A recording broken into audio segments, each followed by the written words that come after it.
Don't be dramatic, Benjamin. It's just one night with my CO. That's what my wife said at dinner. I looked at her and said, okay. She smiled, thinking she'd won. She had no idea I controlled the company on the other side of her merger. Clause 14 was already written. I just had to let her pull the trigger. My name is Benjamin Harrington. I'm 45 years old, and I manage private equity portfolios for a living.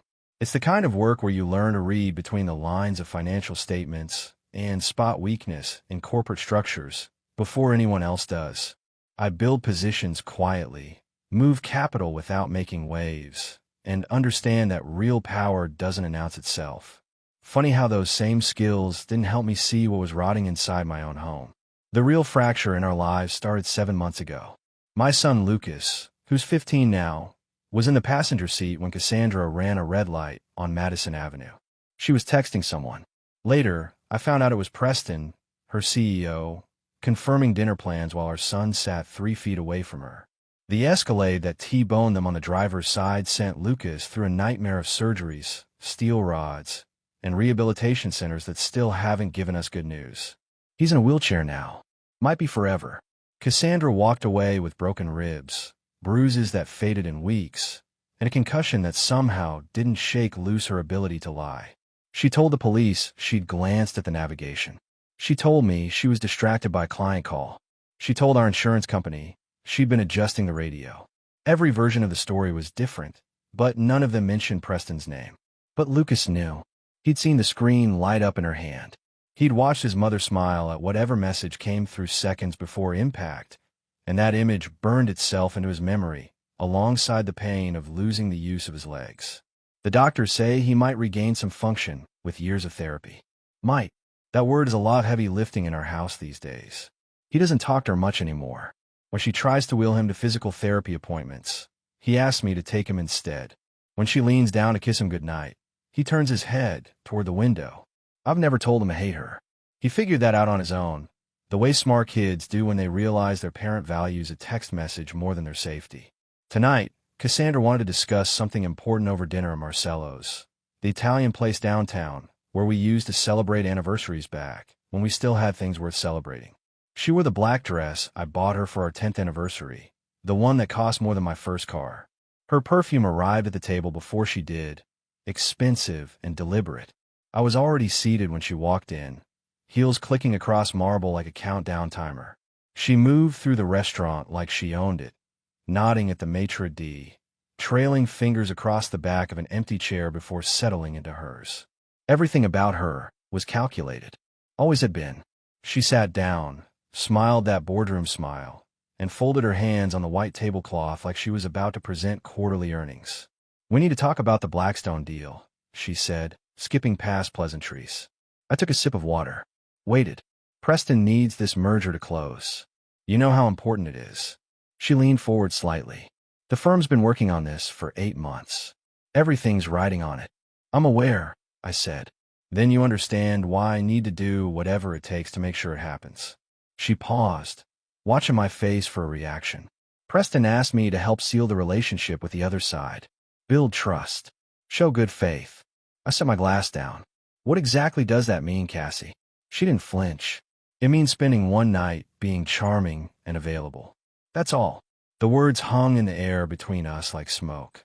Don't be dramatic, Benjamin, she added, her voice dropping to that reasonable tone she uses when she thinks she's being rational.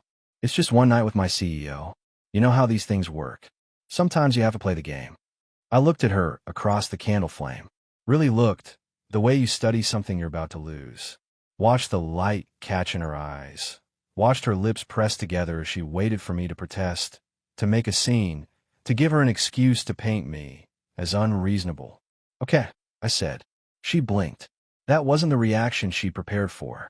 I could see it in the way her shoulders shifted, the way her hand hesitated before reaching for her wine glass. So we're good? She asked. I nodded slowly. Sure, we're good. But we both knew I was lying. Cassandra left the restaurant thinking she'd won. I could see in the way she walked, shoulders back, chin up, moving through the parking lot like she just closed a major deal.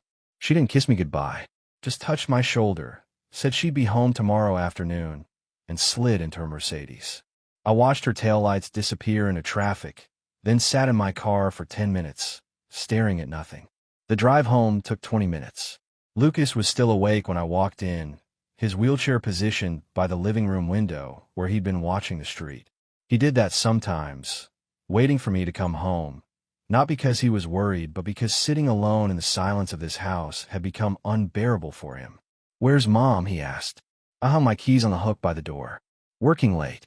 "She's not working," he said flatly. His voice had that edge it gets when he knows he's being lied to. "She's with him, isn't she?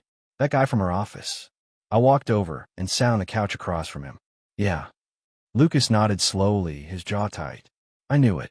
I've known for months." He turned his wheelchair to face me fully. "Dad, I need to tell you something." "I'm listening." "The accident," he began, his hands gripping the armrests. "Mom was texting when we got hit. I saw her phone. She was smiling at whatever he sent her. She didn't even see the light turn red." The words hit harder than I'd expected, even though I'd already suspected the truth. Hearing it from Lucas, seeing the anger in his 15-year-old eyes, made it real in a way police reports never could. "I hate her for it," he continued, his voice breaking slightly. "She took everything from me. Swimming, basketball, just walking down the hallway at school like a normal person. And she did it because some message from her boss was more important than watching the road. I didn't tell him not to hate her. Didn't offer empty comfort about forgiveness or healing. Sometimes a father's job isn't to fix his son's pain. It's to witness it." "I know," I said quietly. "Are you going to do something about it?" Lucas asked. "Or are you just going to let her keep destroying this family?" I looked at my son, this kid who'd been forced to grow up too fast, who'd lost his childhood to metal rods and physical therapy, because his mother couldn't put down her phone. "I'm already doing something," I told him. "I've been for weeks." His eyes narrowed. "What kind of something?"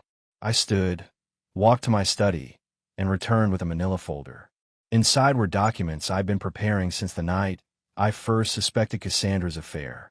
Bank statements, property deeds, insurance policies, and buried in the middle, a document labeled Blackstone Meridian Merger Agreement, Revision 3, Clause 14.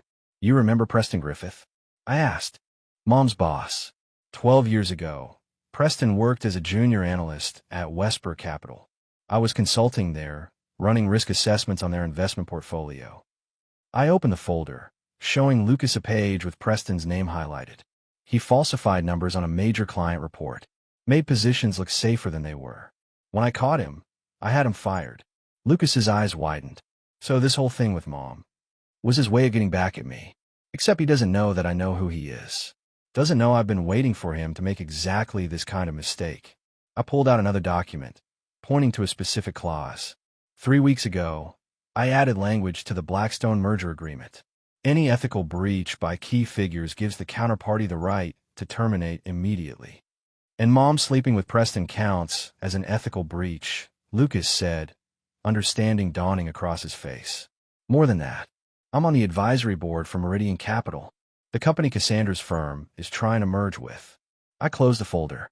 She just handed me every piece of ammunition I need to destroy both of them. Lucas was quiet for a moment, processing. Then he looked up at me with something I hadn't seen in his eyes since the accident. "Hope." "When?" he asked. "Tomorrow morning," I said. "When she wakes up thinking she won." I slept better that night than I had in months. Not because I was at peace, but because I'd finally stopped waiting for permission to act. Lucas stayed up late with me, watching as I drafted the formal compliance notice that would detonate Cassandra's world at exactly 7:58 a.m. The notification went out automatically, triggered by a timer I'd set 3 weeks ago when I first inserted Clause 14 into the merger documents.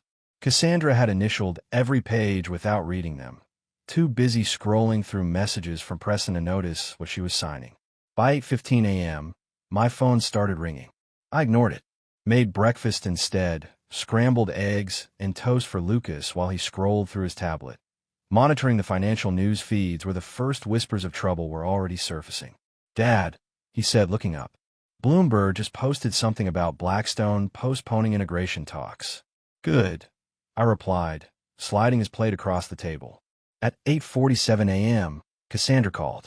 I let it go to voicemail. She called again, then again. On the fourth attempt, I answered. "What the hell did you do?" Her voice was razor wire, tight and cutting. "Good morning to you too," I said calmly. "Don't play games with me, Benjamin. Preston is losing his mind. The Blackstone acquisition is finished. Who the hell is your husband?" Her words came out in a rush, frantic and sharp. "He keeps screaming that question at me. What does he mean? What did you do?" I took a sip of coffee, let her panic fill the silence for a few seconds. "I didn't do anything, Cassie." "You did. What are you talking about?" "Meridian Capital, the company your firm is trying to merge with." I kept my voice level, factual. "I'm on their advisory board.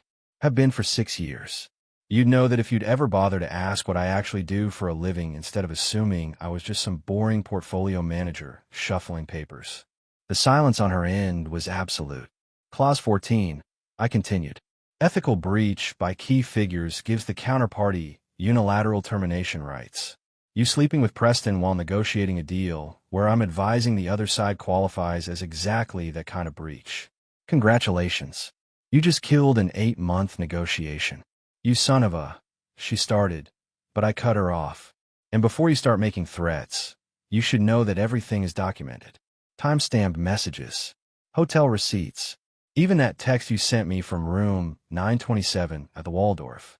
It's all part of the compliance filing now." I could hear her breathing, harsh and shallow. "This isn't over," she hissed. "Yes, it is," I said. "Check your health insurance portal when you get a chance. You'll find your coverage has been modified." I hung up before she could respond. Lucas looked at me from across the table, his eyes bright with something that looked like pride. "How long before she realizes what else you did?" "About an hour," I said, "give or take."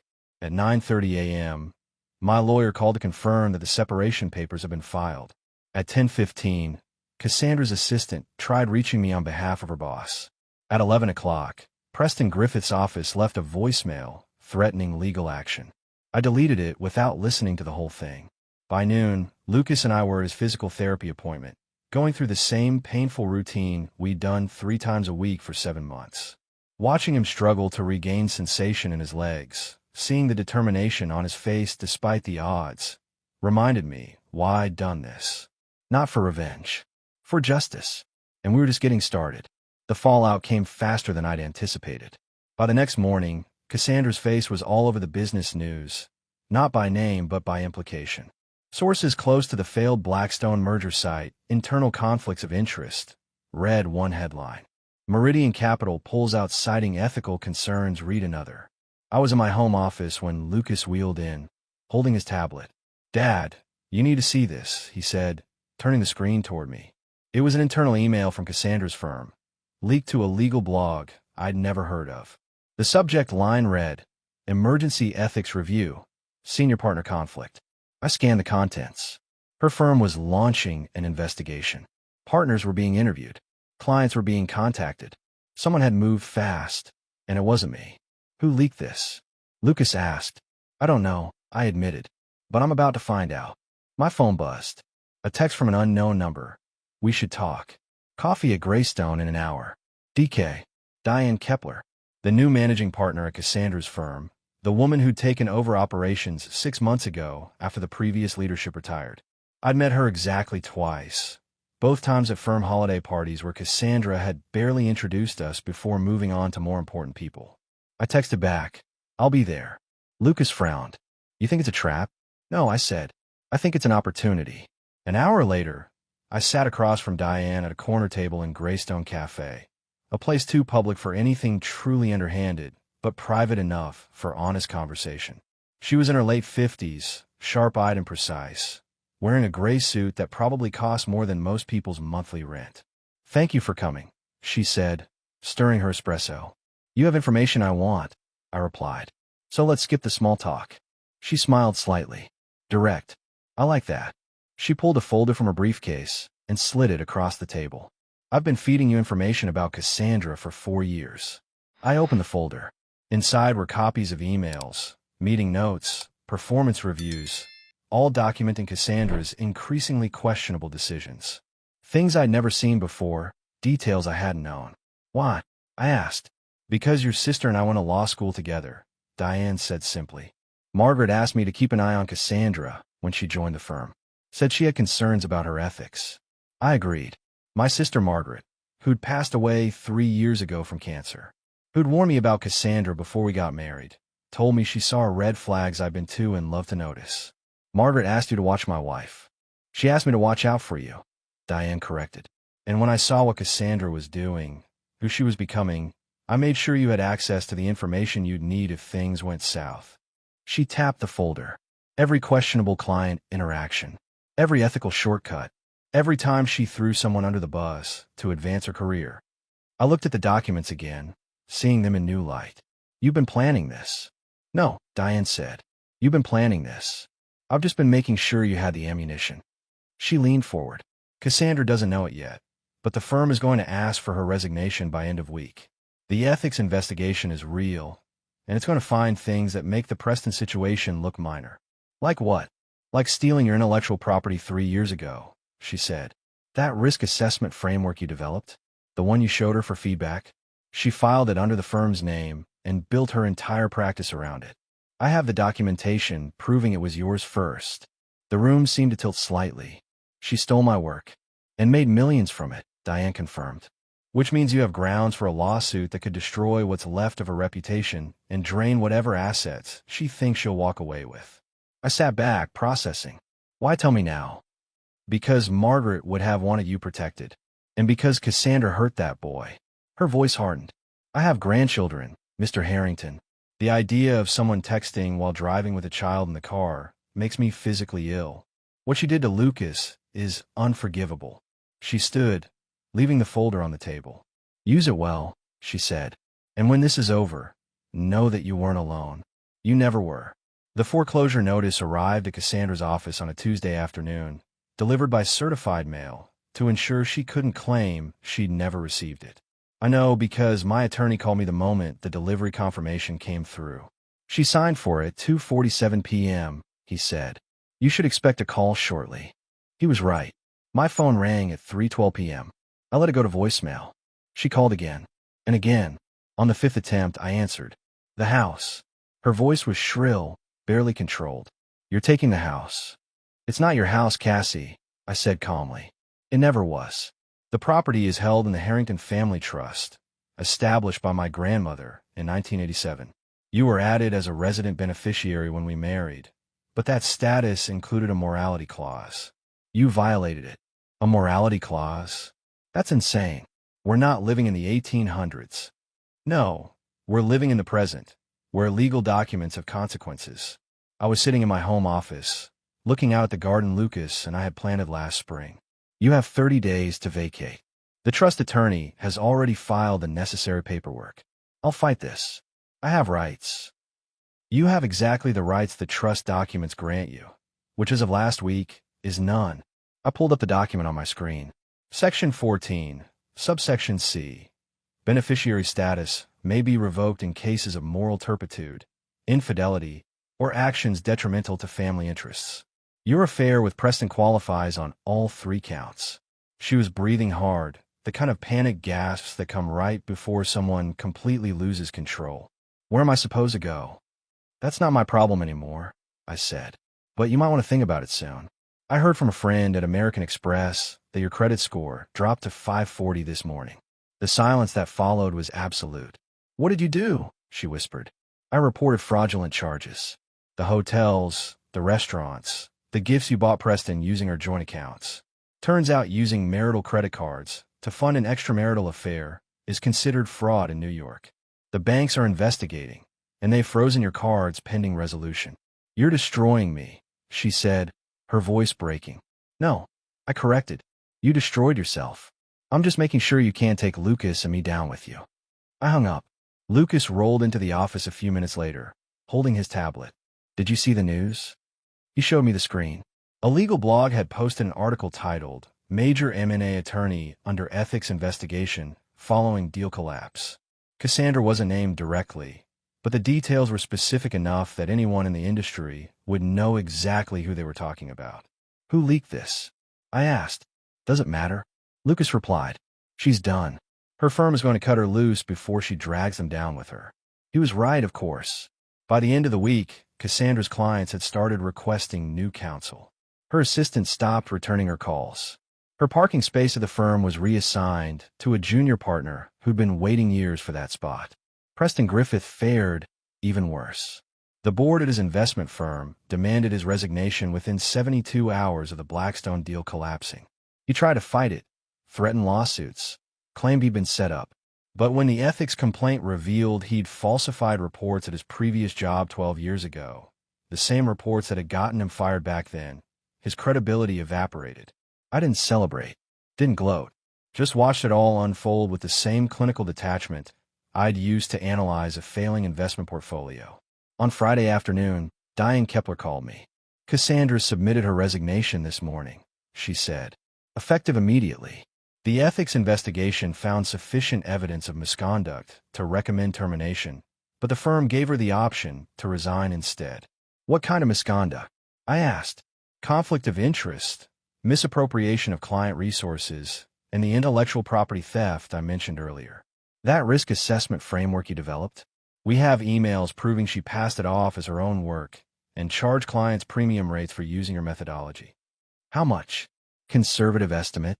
$4.7 million over 3 years." I let out a slow breath. "And you're telling me this because we're preparing a civil suit on your behalf. If you want it, the firm will support your claim in exchange for you agreeing not to name us as co-defendants for enabling her behavior." "What are you offering?" "Full restitution of fees collected using your methodology, plus damages. We estimate you'd walk away with $6.2 million after legal fees." Lucas was watching me from across the room, his eyes bright with interest. "I'll have my attorney contact you Monday," I said. After I hung up, Lucas wheeled closer. $6 million, approximately. What are you going to do with it?" I looked at my son, at the wheelchair that had become his prison because his mother valued a text message more than his safety. "Fund your medical treatments. Every experimental therapy, every specialist, every piece of equipment that might give you a chance at walking again. And whatever's left goes into a trust for your future." Lucas nodded slowly. "She's not going to have anything left, is she?" "No," I said. "She's not." And for the first time since the accident, I saw something like peace settle across my son's face. Cassandra's parents lived in a Tudor-style house in Dayton, Ohio. The kind of place where American flags hang year-round and Sunday dinner is a non-negotiable family event. Her father, Colonel Richard Brennan, retired Marine Corps, 2 tours in Iraq, ran his household with military precision. Her mother, Catherine, taught catechism at St. Mary's Catholic Church and believed that family problems should be handled privately, with prayer and discretion. I'd always liked them, actually. They were decent people who'd raised a daughter whose ambition had slowly poisoned her sense of right and wrong. The package I sent them arrived 3 days before Thanksgiving. Inside, printed emails, hotel receipts, text message transcripts, and a cover letter explaining what their daughter had done and how it had resulted in their grandson being confined to a wheelchair. I didn't send it to be cruel. I sent it because they deserved to know the truth. Colonel Brennan called me on Tuesday evening. "Benjamin," he said, his voice heavy, "I received your package." "Sir," I replied. "Is all of this accurate? The affair, the accident, the text message?" "Yes, sir." Lucas witnessed it. "He can confirm everything if you'd like to speak with him." There was a long silence. "Put him on." I handed the phone to Lucas, who was sitting nearby, doing homework. He took it, his expression serious. "Grandpa," he said. I couldn't hear Colonel Brennan's side of the conversation, but I watched Lucas's face as he answered questions. His voice was steady, factual, delivering the truth with the kind of clarity that comes from having lived through something terrible. "Yes, sir, I saw her texting," he said. "I saw her smile right before we got hit. I know it was a message from her boss, because I saw his name on the screen." More silence as he listened. "No, sir, I don't hate her. I just can't forgive her for choosing a text message over my safety." His voice wavered slightly. "And I can't forgive her for lying about it afterward." When he handed the phone back to me, there were tears in his eyes, but his expression was resolute. "Benjamin," Colonel Brennan said, "Catherine and I are hosting Thanksgiving dinner on Thursday. The whole family will be there. Cassandra doesn't know you've contacted us. I'd like you and Lucas to attend." "Sir, I don't think that's—" "It's not a request," he interrupted. "My daughter needs to face what she's done, and she needs to do it in front of the people who raised her to know better."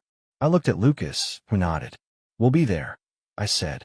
Thursday afternoon, Lucas and I drove the 7 hours to Dayton. We arrived at the Brennan house just after 4 p.m., the smell of roasting turkey thick in the cold November air. Cars lined the street. Cassandra's brother, her 2 sisters, various cousins, and in-laws. Colonel Brennan met us at the door, shook my hand, then bent down to embrace Lucas. "Good to see you, son," he said quietly. "You've grown." "Hard to tell from down here," Lucas replied, gesturing to his wheelchair. The colonel's jaw tightened, but he said nothing. Cassandra was in the living room when we entered, holding a glass of wine, laughing at something her sister had said. She froze when she saw us, the wine glass trembling in her hand. "Ben, Lucas, what are you doing here?" "I invited them," Colonel Brennan said, his voice carrying across the room. "Everyone, please take your seats in the dining room. We need to have a family conversation before dinner." The room went silent. Cassandra's face drained of color. "Dad, what's going on?" "Sit down, Cassandra," he said. "Now." The family gathered around the long dining table, 23 people in total, all watching as Colonel Brennan stood at the head and placed my package of evidence in the center of the table. 3 days ago, Benjamin sent me documentation proving that my daughter has been having an affair with her boss. He began, his voice steady but cold. That affair led to her texting while driving, which resulted in an accident that put my grandson in a wheelchair. She then lied about the circumstances to everyone, including the police and her own family. Cassandra started to stand. "Dad, you don't understand." "Sit down." The colonel's voice was thunder. She sat. He opened the folder, began reading excerpts. Hotel check-ins, text messages, timeline of the accident, Lucas's witness statement to the police that had been buried in the official report. The room was absolutely silent except for his voice. When he finished, he looked at Cassandra, and I saw something break in his expression. "You are my daughter, and I love you. But what you've done is unforgivable. You put your own child at risk for the sake of an affair. You lied to your family. You destroyed your marriage and your career through your own selfishness." "Daddy, please." Cassandra's voice was breaking. "From this moment forward, you are not welcome in this house until you make this right," he said. "You will apologize to Lucas. You will apologize to Benjamin. And you will spend the rest of your life earning back even a fraction of the respect you've lost." Cassandra's mother was crying quietly, her hands covering her face. Lucas spoke up, his young voice cutting through the tension. "Grandpa, I don't want her completely out of my life. She's still my mom. But I can't live with her anymore. And I can't pretend what she did was okay." Colonel Brennan nodded. "Understood, son." He turned back to Cassandra. "You have 5 minutes to collect your things and leave. Thanksgiving dinner will proceed without you." Cassandra stood, tears streaming down her face, and walked out without another word. The door closed behind her, and the silence that followed felt like the end of something that had needed to end for a very long time. The Wall Street Journal article dropped on a Monday morning, 3 weeks after Thanksgiving. I was having coffee with Lucas when my phone started buzzing with notifications from colleagues, former clients, and people I hadn't spoken to in years. The headline read, "When Personal Ethics Destroy Corporate Deals, the Blackstone Meridian Collapse." Lucas pulled it up on his tablet and started reading aloud. A senior mergers and acquisitions attorney at a prominent New York investment firm recently caused the collapse of an 8-month, $2.3 billion merger by engaging in a personal relationship with her CEO while the deal was being negotiated with a company where her husband served as an advisory board member. He looked up at me. "They didn't use her name." "They didn't have to," I replied. "Everyone in the industry knows exactly who they're talking about." The article went into extensive detail about how Clause 14 had been triggered, how the conflict of interest had violated fiduciary duties on multiple levels, and how the collapse had cost both firms millions in preparation costs and lost future opportunities. It mentioned Preston's previous termination for falsifying reports 12 years ago, described the ongoing ethics investigation at the unnamed firm, and referenced pending civil litigation regarding intellectual property theft valued in excess of $4 million. By noon, the article had been shared across LinkedIn 17,000 times. By 3 p.m., it was trending on financial Twitter with the hashtag Clause 14. Business school professors were already emailing their departments, suggesting it as required reading for professional ethics courses. My phone rang. It was an old colleague from Wharton. Ben, is this about Cassandra? He asked directly. Can't comment on ongoing legal matters, I replied. It's her, isn't it? The whole industry's talking about it. Harvard Business School already reached out asking if I'd be willing to participate in a case study discussion. What did you tell them? That I'd think about it. But Ben, this is going to follow her for the rest of her career. She's going to be the example they teach for the next 20 years about what not to do. After I hung up, Lucas wheeled closer. Is that what you wanted? For her to be famous for all the wrong reasons. I wanted the truth to have weight, I said. What people do with that truth is up to them. Cassandra called 20 minutes later. Her voice was hollow, stripped of the confidence that used to armor every word. The journal article, she said. You talked to them. I didn't have to, I replied. They did their own investigation. Found their own sources. Diane Kepler, probably. Maybe some of the legal team at Meridian. Maybe Preston's former colleagues who remembered what he did 12 years ago. Journalists are good at their jobs, Cassie. I'm ruined, she whispered. Columbia called. They want to use me as a case study. Harvard, too. Wharton. Every top business school in the country is going to teach students about my failure. Yes, I said simply. How can you be so calm about this? Because I didn't ruin you. You ruined yourself. I just made sure the documentation was thorough enough that the truth couldn't be buried. I paused. The custody hearing is in 2 weeks. Are you still planning to fight for joint custody? I don't know what I'm planning anymore, she said, her voice breaking. My attorney says I should accept supervised visitation. That if we go to trial, Lucas will testify, and it'll be even worse. Your attorney is right. I'm his mother, Ben. Doesn't that count for anything? I looked at Lucas, who was watching me with those eyes that had seen too much, understood too much. Being a mother is about more than biology, Cassie. It's about putting your child's safety first. You didn't do that. You chose a text message over his life, and now you're living with the consequences. She was crying now, the kind of broken sobs that come from finally understanding how far you've fallen. What do? You accept the supervised visitation. You show up sober and humble. You spend the next few years proving that you're capable of change. And maybe, if you actually do the work, Lucas might let you back into his life in some meaningful way. And if I fight, then he testifies. The police report comes out. The text message logs become public record. And whatever small chance you have at redemption disappears completely. I kept my voice even factual. Your choice. She hung up without answering. Lucas set down his tablet. Do you think she'll do it? Accept the visitation terms. I think she's finally scared enough to be smart, I said. But we'll see. That evening, I received an email from the law firm representing the 5 clients who'd filed the class action lawsuit against Cassandra. They wanted to depose me as a witness, have me testify about the intellectual property theft and how it had influenced her advice to clients over the past 3 years. I forwarded it to my attorney with a simple note. Happy to cooperate. The net was tightening. The Wall Street Journal had made Cassandra's failure national news. The custody hearing would make it personal, and the class action lawsuit would make it permanent. Lucas and I spent the rest of the evening going through his physical therapy exercises, working on the strength training that Dr. Patel had prescribed. He was making progress, slow but measurable. The experimental treatments were showing promise. Dad, he said during a break, when this is all over, when the hearing is done and Mom's out of our lives mostly, what are we going to do? What do you mean? Are we just going to go back to normal? Pretend none of this happened? I thought about it. No, we're going to build something better than normal. We're going to take what we learned and use it to help people who are going through what we went through. Like what? I don't know yet, I admitted.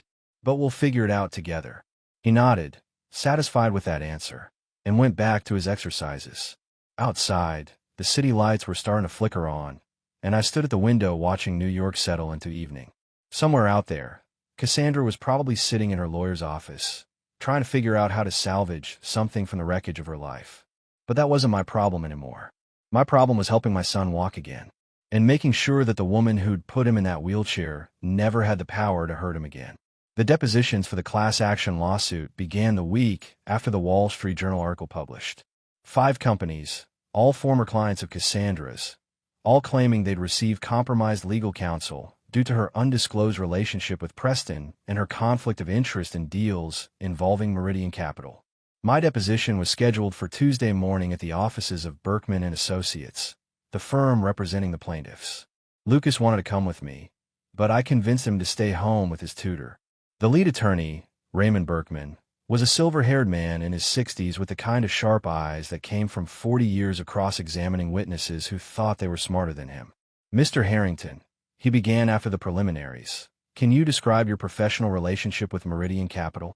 I've served on their advisory board for 6 years, I said. I provide strategic counsel on private equity investments, infrastructure deals, and risk assessment for major acquisitions.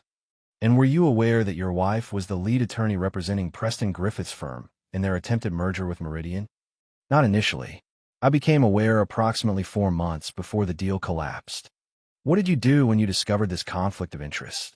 I reviewed the merger documents and added Clause 14, which specifically addressed ethical breaches by parties involved in the transaction. Berkman leaned forward. You engineered the collapse of the deal.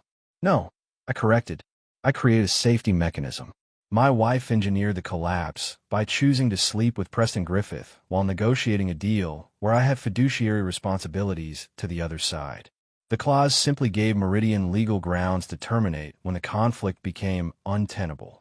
Did you know about the affair before you added the clause? I suspected. I confirmed it about 3 weeks before I modified the documents. And you didn't disclose this to Meridian's board? I disclosed the existence of a potential conflict. I recommended they review all relationships between negotiating parties. They chose to include the ethics clause as a protective measure. Berkman made notes. Let's talk about the intellectual property theft. When did you first develop the risk assessment framework that your wife later claimed as her own work? I pulled out a folder I prepared. 3 years ago. I have timestamp files, email drafts, and notes from initial development. I shared the preliminary framework with Cassandra for feedback. She filed it with her firm 2 weeks later, claiming she developed it independently. How much did she earn using your methodology? According to the financial records her firm provided during discovery, approximately $4.7 million in fees over 3 years, charged to clients specifically for risk assessments using what she called her proprietary framework. And you never received compensation for this? Not a dollar. I didn't even know she was using it until Diane Kepler showed me the internal billing records 6 weeks ago. The deposition continued for 3 hours. They asked about specific deals, specific clients, specific instances where Cassandra's advice might have been influenced by her relationship with Preston or her desire to protect the intellectual property she'd stolen from me. I answered every question with documentation. Emails, timestamps, financial records. The paper trail I've been building for years, not knowing I'd need it, but understanding that in business, you always protect yourself with evidence. When it was over, Berkman walked me to the elevator. Off the record, he said, "This is one of the most thoroughly documented cases I've seen in 30 years of practice. Your wife didn't just make mistakes. She created a pattern of ethical violations that her firm either enabled or ignored. What are her chances?" I asked. Of winning? 0. Of settling without destroying what's left of her finances? Maybe 20% if she's smart and her attorney can negotiate quickly. He paused. The firm's insurance company already denied coverage. Morality clause in her professional liability policy. She's going to be paying this out of pocket. How much are the plaintiffs seeking? $3.2 million in damages, plus legal fees. We'll probably settle for $2.8 if she agrees quickly. If she fights, we'll take her to trial and get the full amount plus punitive damages. I nodded. Thank you for your time. Mr. Harrington, he said as the elevator doors opened. I have a son. If someone had hurt him the way your wife hurt Lucas, I'd have done a lot worse than what you did. What you did was methodical, legal, and completely justified. I hope the custody hearing goes your way. The elevator doors closed before I could respond. When I got home, Lucas was in the living room working with his physical therapist, a woman named Dr. Rebecca Simmons who'd been with us since the beginning. How'd it go?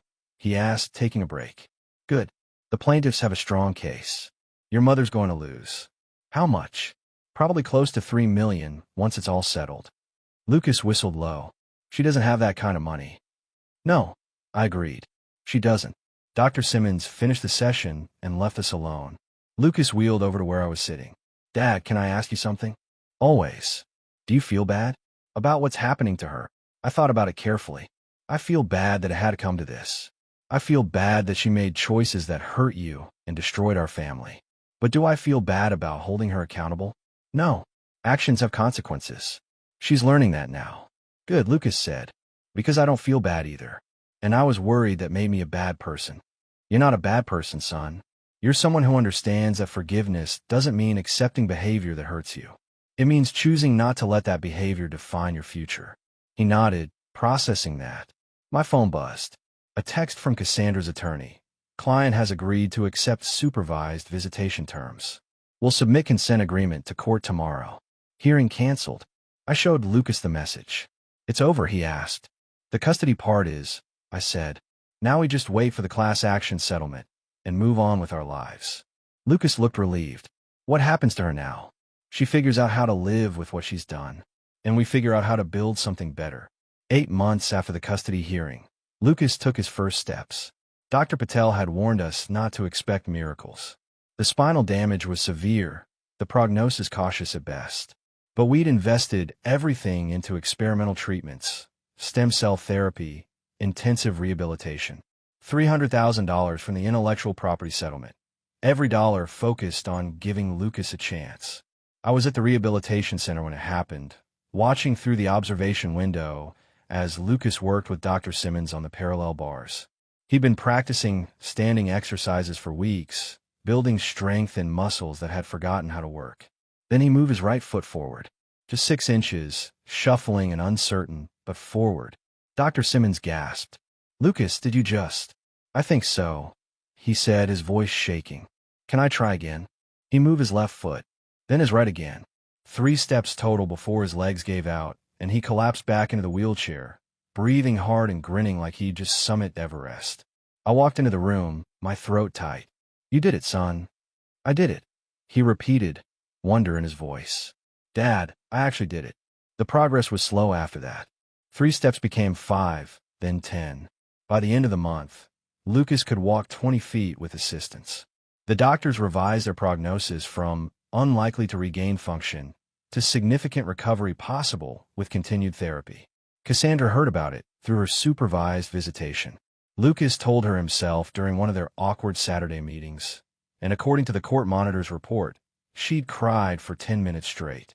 She called me that evening. Ben, the monitor, said Lucas walked. Is that true? It's true. Can I see him do it? Outside of the supervised visits. No, I said. You get 2 hours every other Saturday. That's what the court ordered. That's what you agreed to. Please. He's my son. I just want to see. You gave up the right to those moments when you chose to text instead of drive. I interrupted. If Lucas wants to show you during your scheduled time, that's his choice. But you don't get to ask for more. She was quiet for a long time. You're never going to forgive me, are you? Forgiveness isn't the point, Cassie. Accountability is. You face what you did, you live with the consequences, and maybe eventually Lucas decides whether there's room in his life for you. But that's his decision, not mine. She hung up without saying goodbye. Lucas and I celebrated his progress with dinner at his favorite steakhouse. He walked from the car to the restaurant entrance with my support, 12 feet of shuffling determination that drew stares and smiles from strangers. People are looking, he said. Let them look, I replied. You earned every one of those steps. 2 years later, the Second Chance Foundation opened its doors in a converted warehouse in Brooklyn. Not the family house. We'd sold that and bought something smaller, more practical, but a purpose-built facility with state-of-the-art rehabilitation equipment, private therapy rooms, and accessibility features throughout. Lucas, now 17 and walking unassisted most days, stood at the podium during the dedication ceremony, addressing a crowd of donors, medical professionals, and families who'd enrolled their children in our program. 2 years ago, I couldn't walk, he began. My mother's negligence put me in a wheelchair, and I thought my life was over. But my father taught me something important. He taught me that the best response to someone trying to destroy you isn't revenge. It's building something better than what they try to take. He paused, looking out at the audience. The Second Chance Foundation exists because of the settlement money from my mother's intellectual property theft. Money she stole from my father, used to advance her career while lying to everyone around her. We took that money and turned it into hope for families facing what we faced. I watched from the side of the stage as Lucas described the programs, free physical therapy for children with spinal injuries, experimental treatment access, family counseling, educational support. Everything we'd wished existed when we were navigating those dark months after the accident. Cassandra was in the back row. I'd sent her an invitation, not out of forgiveness, but because Lucas had asked me to. She sat alone, watching her son speak about resilience and second chances, tears streaming down her face. After the ceremony, Lucas wheeled over to her. He still used a chair when he was tired, though he could walk short distances now. "Thanks for coming, Mom," he said. "You're incredible," she whispered. "What you've built here, what you've become." "What Dad and I built," he corrected. "He's the one who taught me that strength isn't about hitting back. It's about building something that lasts." She nodded, accepting the distinction. Lucas turned to me. "Ready to give the first tour?" "Ready." We left Cassandra sitting there and walked through our facility, showing the first families around their new second chance. The Harrington family had always built things that lasted. This time, we built something that healed.